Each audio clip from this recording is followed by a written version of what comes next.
bienvenue sur 8 Mont-Blanc. J'espère que vous allez bien, que vous avez passé un beau week-end prolongé. Voilà, on est là pour parler toute la semaine d'environnement, les jolis projets de territoire. C'est vrai que l'environnement n'a pas été beaucoup porté par les candidats, quelles que soient les tendances.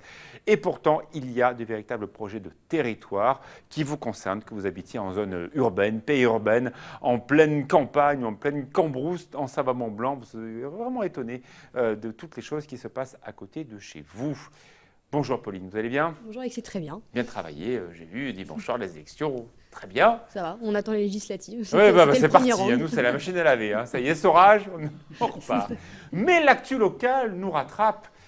Et je pensais qu'on en avait terminé avec le contournement de Marigné. Eh bien non, les travaux, vous savez, ont débuté. Et là, on rentre dans la phase spectaculaire, on va dire, de ces travaux avec le franchissement du Gifre. Alors, c'est un pont qui va de 300 mètres, qui va enjamber la rivière. L'objectif à terme, c'est de réduire le trafic d'ici 2025. Le coût du projet est de 28 millions d'euros. Emmanuel Jod est donc allé faire un petit point sur ce chantier du côté de Marigné. Vous avez choisi, avec la rédaction, toute une série sur le 27 BCA. Pourquoi d'abord ce sujet? C'est finalement, ils sont intégrés ici du côté de Crangevrier. Voilà, ça fait partie du... Et pourquoi maintenant? Je sais pas, comme ça. Non, parce qu'on dit souvent, quand on est en période électorale, ils sont soumis à un droit de réserve, donc ils n'ont pas le droit trop de parler aux médias. Vous avez pu quand même faire ce oui, là, il n'y a pas eu du tout de problème. Je les ai contactés le lundi, le mardi, il y avait la réponse, le jeudi, c'était le tournage. Donc il n'y a pas eu de souci à ce niveau-là. Le but, c'était de rentrer un peu dans les coulisses de ce 27e. Donc le premier épisode sera consacré aux toutes nouvelles recrues qui viennent d'avoir leur fourragère ce lundi 8 mai. Donc on les a suivis durant leur dernière journée, un petit peu de préparation et de souffrance, on va dire. Souffrance? Il venait de faire 80 km de marche, donc oui, on peut, avec 25 kg sur le dos, donc oui, on peut dire que je pense que c'est de la souffrance. Enfin, moi, je pense. Il n'a pas souffert ce week-end, Thierry Paulme. Comment ça va? Bien, et vous-même? Alors, on n'a pas compris, ce mardi, ce matin, c'était presque un petit matin du mois de mars, et cet après-midi, une chaleur d'un coup. Oui, on est en train de changer de masse d'air. Et on commence à voir la chaleur qui arrive, là, en tout cas la douceur dans un premier temps, mais probablement la chaleur la semaine prochaine. Mais il faudra quand même passer par une phase de cette fin de semaine d'orage assez important jeudi d'ailleurs, en tout cas au niveau de la pluie. Il va beaucoup pleuvoir jeudi soir. D'accord. Et puis après, ça va se calmer pour le week-end, même si on va rester dans un temps orageux. Et puis la semaine prochaine, on pourrait avoir les premiers prémices de l'été. Et ça va faire plaisir à Pauline, par exemple. Oui, d'accord. Mais du temps chaud et sec ou du temps chaud, humide? Pour l'instant, c'est encore assez loin. Là, je vous parle dans 10 jours, 7 à 10 jours. C'est quand même assez loin. Ça demande confirmation. Apparemment, ce serait sec. Bon, très bien. L'été revient bientôt.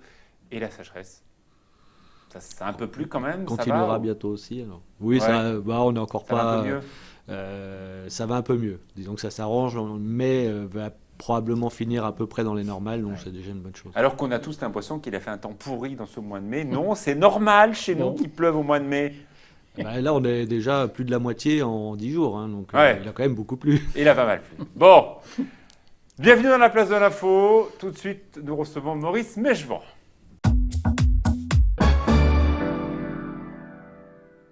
Maurice Mechevant, un homme de conviction, un homme de cœur qui a été un véritable visionnaire avec son entreprise de transport. Maurice Mechevant, vous connaissez parfaitement nos départements de Savoie et de Haute-Savoie. Et donc, vous avez eu cette conviction, c'est un transporteur parmi les autres, qu'il fallait changer de type d'énergie pour alimenter vos camions qui sont devant nous. Alors qu'à l'époque, on ne parlait pas du tout de problématiques de pollution de la vallée de l'Ar. C'est arrivé bien plus tard. Ce flair, vous l'avez eu comment ? Disons qu'avant avant de parler des nouveaux combustibles, on va parler du transport combiné rail-route. C'est ce que j'ai lancé en 1996. Oui, bien sûr. Mais pourquoi vous avez eu ce sujet qui vous tenait à cœur alors que personne n'en parlait à l'époque? Alors, ce n'était pas une question environnementale, je le dis carrément, je n'ai pas peur de le dire, c'était une question d'économie. J'avais 10 véhicules comme celui-ci à l'époque. Je ne voulais pas augmenter mon parc. Les clients me demandaient toujours d'en faire plus. J'ai dit, je vais me lancer dans le combiné rail-route. D'accord. Donc, au lieu de transporter dans la France entière des camions comme ça sur la route, je transportais que ma caisse. Le problème, c'est que les autres transporteurs n'ont pas fait comme vous. Le rail-route, c'est pas forcément, n'a pas du tout été mis en avant ni par la SNCF ni par l'État. On a vu le fret ferroviaire à Bassano, c'est quand même aujourd'hui pas du tout aujourd'hui ce qui fonctionne. Non. Pourquoi ça marche pas? Ça marche pas, ça peut pas marcher. Bon, le fret ferroviaire à Bassano, c'est ça. Je vous ai mis un camion carrément routier là, sur le train. Ça ne rime à rien. On a un tracteur, on a 2 moyens de transport pour une même charge. Oui, bien Et sûr. on a le chauffeur qui est dans un wagon en plus. On est d'accord. Donc ça rime à rien. Donc ça, on l'enlève et on remet le camion sur la route. Celui-ci, D'accord. la caisse ne s'enlève pas. Et on sur ne les prend wagons, que la charge. on met ça. Voilà. En fait, on fait Et ça, un c'est petit du peu ce transport que combiné. c'est un petit peu ce que font les caisses sur les gros bateaux qui traversent le monde entier. On enlève le tracteur et on garde la charge. Oui, mais enfin, ça c'est du conteneur. Oui, bien Donc, sûr, c'est un peu ça. On ne c'est- transporte que la charge. Oui, mais alors, ce que j'avais en 96, moi, avec l'aide d'Américains, Mhm. qui voulaient s'implanter en Europe, ils m'avaient fait un cadeau, puisque j'avais investi dans la plateforme, on m'avait mis des caisses qui étaient polyvalentes, donc Mhm. qui remplaçaient le transport combiné et le transport maritime. Parce que ces caisses de transport maritime ne sont pas adaptées au Non, transport elles sont de beaucoup pallétisation. grosses, bien sûr. Bien Donc, sûr. on peut charger qu'en vrac là-dedans. Donc, j'avais une formule phénoménale, là. D'accord. Mais Et ça n'a pas marché. ça n'a pas marché, puisque la SNCF et l'État ne m'ont pas suivi. Parce qu'à l'époque, on n'avait pas d'opérateur ferroviaire privé, on avait que la SNCF, et l'État m'a laissé tomber. Donc j'ai perdu mon entreprise comme ça. en La roulant. Cernam a été une Hein véritable catastrophe. Les chiffres du fret ferroviaire n'évoluent pas depuis 20 ans. Pourquoi? Pas de volonté? Un manque de fiabilité. Fiabilité. On ne sait pas où est la marchandise, des Oui, retards à des répétition, camions, des des wagons grèves qui se aussi. perdent. J'ai rencontré des personnes très valables, bon, très peu à la SNCF, hein, qui en voulaient, et qui me disaient, mais t'as raison, on va y aller, mais il n'y a rien à faire, il y a un manque de volonté. Et puis ce qu'il faut dire en plus, c'est que quand on met un camion complet sur un wagon, comme à Eton-Orbassano, ça coûte 200 € par camion à la communauté. Donc on finance ça. Oui, bien Hein. sûr. Ça coûte rien, ça sauve Ça aux coûte rien. finances. hein. C'était une très, Donc, très bonne idée. c'est pour ça que ça ne fonctionne pas. C'est toujours une expérimentation au bout de 14 ans. Bien sûr. Si ça marchait, et en tant qu'on aurait fait autre chose. Alors, vous avez trouvé une nouvelle idée qui nous intéresse tous, nous qui vivons dans les vallées. C'est bien entendu, vous le savez peut-être, c'est le dernier kilomètre qui est le plus polluant. Il faut trouver des solutions. La vallée de l'Arve, entre-temps, est devenue un territoire malheureusement très pollué par tant d'anticyclones. Thierry Paul m'en a parlé tout à l'heure. Et donc, vous êtes lancé dans des camions qui fonctionnent à un autre type d'énergie. Alors ça, c'est les Fistons, mes Jevons frères, dont on a l'exemple d'un de leurs camions ici, qui a été le premier camion, grâce à eux, homologué en France quand même, toutes Bien marques sûr, confondues. oui, bien sûr. Donc, ils ont été vraiment les pionniers. Il y a 5 ans que mon fils Pascal s'est lancé là-dedans, ils ont été les pionniers. Et ça se développe par le projet Équilibre, dont l'officiel les a mis à l'honneur cette semaine. Projet Hein Équilibre qui s'est développé principalement dans la vallée de l'Arve, à partir de Enfin, plusieurs points. oui. C'est parti de là. C'est parti de là, oui. Voilà. Hein À La Roche-sur-Foron, récupérer donc l'énergie de vos eaux usées qui dégagent du gaz qui repart dans une turbine, hein, c'est un petit peu ça, qui produit donc une énergie. Oui, et qui est injecté dans la conduite de gaz naturel. C'est du gaz Voilà. naturel, c'est pas du GPL. Hein. Ça fonctionne en gaz naturel. Donc, Alors, super idée. On voit des collectivités de France entière qui viennent s'inspirer et qui viennent en voyage d'études chez vous pour essayer de comprendre comment ça marche. Oui. La prochaine étape, c'est quoi? C'est l'Europe. Ah, carrément, vous, alors il n'y a pas Non, mais de milieu depuis là. 15 jours, parce que les Fistons ont reçu, l'entreprise Mes Jean Frères a reçu comment on appelle ça, le prix de l'innovation en France pour le développement des camions gaz, le projet Équilibre. Donc suite à ça, l'Europe les a convoqués. Et maintenant, donc c'est l'Europe qui veut adapter à l'Europe ce qu'ils ont créé en France. Donc pas D'accord. mal. Question toute bête, ils sont au gaz naturel, est-ce qu'ils ont le droit, par exemple, de traverser le tunnel du Mont Blanc, alors que l'on sait qu'il y a des restrictions dues à la sécurité du tunnel, etc. etc. Bonne question à laquelle je ne pourrais pas répondre. D'accord. Parce Bon, que bon, nos camions n'ont jamais passé le tunnel du Mont Blanc. D'accord. Je me suis jamais posé la question. Je peux dire ni oui ni non. Je vais D'accord. pas dire Bon, des on bêtises, reviendra en donc, deuxième semaine pour nous poser la question. renseignez-vous. L'avenir de votre entreprise, vous la voyez où? L'Europe? C'est-à-dire C'est-à-dire non, clairement. pas du tout. L'entreprise, elle est régionale. Hein, Mais vous pourriez aller c'est- plus loin aussi. Non. Plus un Vous voulez camion va pas. loin, moins il est rentable. Ça n'a pas changé. Ça, c'est mathématique, ça. Hein. Le transporteur, le camion le plus rentable, c'est celui qui Alors tourne en qu'on fait Haute-Savoie. voyager nos différentes marchandises de plus en plus loin. De plus en plus loin, oui, mais au lieu de les faire sur la route, on pourrait les faire par transport combiné. Et pour l'instant, on n'y arrive pas. On n'y arrive pas, parce qu'il y a un manque de volonté politique. Tout Oh. simplement, c'est politique. C'est que ça. Exactement. Je vais pas parler Alors de là, politique. vous me mettez n'importe qui en face de moi, je ne changerai pas de discours. Il n'y en a pas un qui est mieux qu'un autre. Non, kiff. Il y a peut-être un espoir, là, on a eu un petit changement ce week-end. Vous y croyez? L'espoir fait vivre, non? Maurice Mejvan Bon. était notre invité. En tout cas, vous êtes toujours un visionnaire. Vous avez l'œil qui brille quand on parle de transport alternatif.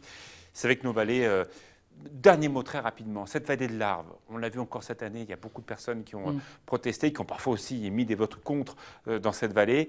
Vous comprenez leur situation, ils n'en peuvent plus, ça a été 50 jours à prendre presque des masques pour aller à l'école le matin, c'est insupportable. Oui. Oui, mais alors la vallée de l'Arve, ils sont bien gentils, autant les politiques que les associatifs, mais depuis 20 ans, ils ne m'ont pas suivi mon discours. Bon, et en ce moment, ils me courent un peu après, parce qu'on est en période électorale. Hein. Mais si j'avais été par ces associations, par ces politiques, la vallée d'Arve, c'est beaucoup moins pollué qu'aujourd'hui.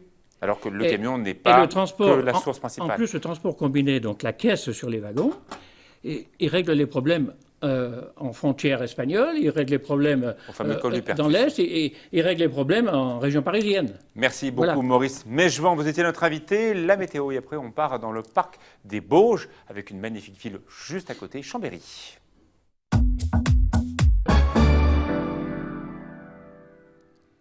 De retour dans la place de l'info, bienvenue Luc. Vous avez avec vous de magnifiques camions qui vous a laissé notre ami Maurice Mégevant. Il n'a pas rangé ses jouets, mais on va bien parler de Chambéry Métropole dans quelques instants. Thierry, la météo pour demain, mercredi, ça donne quoi ? Alors, c'est dans l'ensemble une journée relativement agréable, avec un soleil bien présent en matinée, un peu de fraîcheur encore au petit matin, sur la nuit va être dégagé, donc 5 degrés à Chambéry, 6 degrés à Albertville par exemple, 4 à Saint-Jean-de-Maurienne, mais l'après-midi, grâce au soleil, ça remonte, 22, 23, mais ça va commencer à se brouiller un petit peu quand même dans l'après-midi, et on n'est pas à l'abri en toute fin de journée ou en soirée d'une petite averse isolée, notamment sur le relief, qui pourrait éventuellement déborder en région de plaine, voilà, mais c'est une journée dans l'ensemble plutôt agréable. Ok, et ça se gâte, donc jeudi, pas beau. Ça se gâte jeudi après-midi avec l'arrivée d'une belle perturbation sans doute orageuse avec beaucoup de pluie. Très bien. Et les températures, jeudi, elles vont baisser forcément ? Elles vont baisser un tout petit peu à l'arrivée de la perturbation. 19-20 ? C'est ça. Merci beaucoup, Luc, d'être avec nous. Luc Berthoud, élu de Chambéry Métropole, cœur des Bauges. Les métropoles n'ont jamais été autant à la mode partout en Europe. On essaie de nous faire croire aussi dans les pays de Savoie que c'est parce qu'on fait une métropole qu'on arrive à récupérer des moyens de l'État. Sinon, quand on est une commune isolée, on n'a plus rien. C'est un peu le discours qu'on nous tient. Bien sûr. C'est le vrai discours. Même si moi, je tiens un discours et une philosophie un peu différente. C'est pour ça que je vous pose la question. Oui, je ne suis pas d'accord avec cette course au gigantisme. Voilà. Donc, vous n'avez pas le choix parce que de toute façon, les préfets en plus sont dans la main et pas vous forcent, mais vous incitent vivement à vous rassembler. Annecy l'a fait, Chambéry l'a fait aussi. Maintenant, voilà, ça y est, on fait quoi de tout ça ? Et notamment, on fait quoi de tout ça sur le sujet de l'environnement ? C'est peut-être un des rares aspects positifs de des échanges. Essayer de penser à plusieurs, les déplacements, la mobilité, on l'a vu tout à l'heure avec Maurice Mégevant. Essayer de travailler un peu mieux les notions de tri, d'animation sur le territoire, qu'on partage. La limite de commune, on ne les voit pas. On est d'accord. Sur ça, on peut être d'accord. On est d'accord, tout à fait. Je crois qu'on est amené à de plus en plus coopérer, mutualiser, mais avec des bassins de vie qui doivent être quand même cohérents. Vous avez parlé de Chambéry Métropole, cœur des Bauges. On sait aussi qu'on a beaucoup de travail à faire avec notre partenaire de Grand Lac en ce qui concerne les transports. Et effectivement, l'environnement est un sujet qui nous rassemble tous. Mais moi, ce qui m'intéresse, on la voit, désolé de toujours remettre la politique au milieu, mais c'est quand même un peu une question. On a une vraie question aujourd'hui sur les zones périurbaines. Les bourgs, du Moyen-Âge jusqu'à aujourd'hui, on avait compris comment fonctionnait un bourg, un faubourg. On essayait de concentrer les maisons entre elles pour que les enfants aillent à l'école et puis après le petit boulanger, etc. On voyait comment ça fonctionnait l'économie d'un bourg. Le faubourg, déjà, on savait moins bien faire. Mais la périurbanité, les urbanistes se sont plantés dans les années 60-70 et veulent récupérer la situation. Donc comment essayer de rattraper ces zones de périurbanité par l'environnement ? C'est ça la clé aujourd'hui. C'est une des clés, vous avez raison, mais on ne peut pas imaginer qu'il y aurait un territoire très urbain avec de l'activité et au-dessus des balcons qui, eux, seraient le parc de loisirs des urbains pendant les week-ends ou les vacances. Est-ce qu'on peut faire de cette contrainte une espérance ? Oui, bien sûr. À partir du moment, et je crois qu'on est en train d'y travailler, ou sur le domaine de l'environnement, du développement durable, vous l'avez dit, avec le parc des Bauges, ou même avec le Grand Annecy, nous travaillons ensemble sur ce périmètre, sur ce territoire de 300 000 habitants, pour voir comment on peut mutualiser nos actions pour être sur une meilleure qualité de l'air, pour être sur le développement des boucles d'eau du lac, où on veut utiliser emprunter l'eau du lac du Bourget ou celui d'Annecy pour donner de l'énergie à nos entreprises et permettre aussi de faire du chaud et du froid pour les bâtiments en restituant le tout au lac sans incidence pour la faune et la flore, par exemple. La zone Savoie-Mont-Blanc est extraordinaire. On le voit bien, 6% d'augmentation démographique autour du lac Léman, hein, autour de Thonon, etc. Vous, c'est un peu moins, on va dire qu'on est en légère progression. Est-ce qu'on peut imaginer à 2050 que les deux agglomérations, celle d'Annecy et celle de Chambéry, se toucheront, peut-être pas contiguës, mais en tout cas, il y aura tellement d'échanges que ça sera une seule et même identité? Alors, on voit bien que c'est le sens de l'histoire, de la démographie, de la géographie peut-être. Après, attention, ne faisons pas quelque chose qui irait du sud de Grenoble jusqu'à Genève. Moi, j'ai développé depuis 3 ans une philosophie qui est de dire, attention, les métropoles peuvent être caractérisées par de la délinquance, de la pollution de l'air, par des bouchons. Et nous, on a au contraire une capacité à être dans des valeurs ajoutées de l'anti-métropole, où justement, on serait beaucoup plus agile, beaucoup plus réactif, et ce qui fait et ce qui fera encore demain la force de notre territoire. Alors, bien sûr, gérer son espace, on a fait dans les années 80, on a forcé les Français à aller vers la zone pavillonnaire avec vous savez, le candélabre, chacun sa haie, chacun son jardin, donc chacun ses détritus de jardin. On rencontre parfois ses voisins à la déchetterie, ça paraît idiot, mais ce sont des endroits de rencontre. Mais le problème, c'est que personne ne veut des poubelles de l'autre. Donc, comment on arrive à gérer l'espace? Comment on le co-construit ensemble? Alors, par des expérimentations, nous on est en train de le faire au niveau de Chambéry Métropole Cœur des Bauges. Il se trouve que c'est sur la commune de la Motte-Servolex, qui a aussi de la ruralité et de l'urbain, puisqu'on est la 4e commune de la Savoie en termes de démographie, mais la première commune agricole de Savoie pour le nombre d'exploitants professionnels, puisque nous avons la chance d'avoir 33 exploitants professionnels. On a, avec Chambéry Métropole Cœur des Bauges et les partenaires qui vont bien, comme l'ADEME, dans le cadre du territoire zéro déchet, zéro gaspillage, on a développé 15 sites collectifs au pied des immeubles pour le compostage, récupérer les déchets de chacun des habitants de ces immeubles. Et il y a eu la foire de Haute-Savoie, hein, c'était il y a quelques jours, avec aussi la possibilité, comme à la foire de Savoie au mois de septembre, d'acheter à des tarifs toujours un peu moins chers les cheminées qui seront installées à l'automne prochain. Vous avez les mêmes dispositifs qu'on retrouve dans la vallée de l'Arve pour vous inciter à ne pas avoir un trou dans votre maison, mais un véritable appareil de chauffage. Le chauffage par le bois, s'il n'est pas maîtrisé, pollue. C'est le cas dans la vallée de l'Arve, c'est aussi le cas à Chambéry. Effectivement, c'est pour ça que nous avons candidaté auprès de l'ADEME, auprès de l'Agence de la maîtrise et de l'énergie, comme l'a fait l'agglomération d'Annecy, en train de le faire, pour aider les particuliers à changer leur appareil de chauffage individuel à bois qui est très polluant. Alors, et en hiver, aider plus peut-être que les aussi transports. Contrainte, ça veut dire que peut-être un jour, il sera interdit de faire du feu classique dans une commune de Chambéry si on n'a pas un poêle. Voilà, donc on est en train d'aider les gens à prendre aider avant de contraindre. Des appareils, aider avant de contraindre, des appareils qui sont labellisés flamme verte 7 étoiles, qui sont 30 fois moins polluants que les appareils qui datent d'avant 2002. La problématique, on l'a vu avec Maurice Mechevant, c'est la mobilité. À force de construire de plus en plus loin des bourgs et des écoles, on incite tous les Savoyards à prendre leur voiture de plus en plus loin de leur habitation, de plus en plus loin de leur travail et bien sûr des écoles. Si on n'a pas un système de réseau de transport qui fonctionne bien, eh ben, ça ne va pas résoudre la pollution.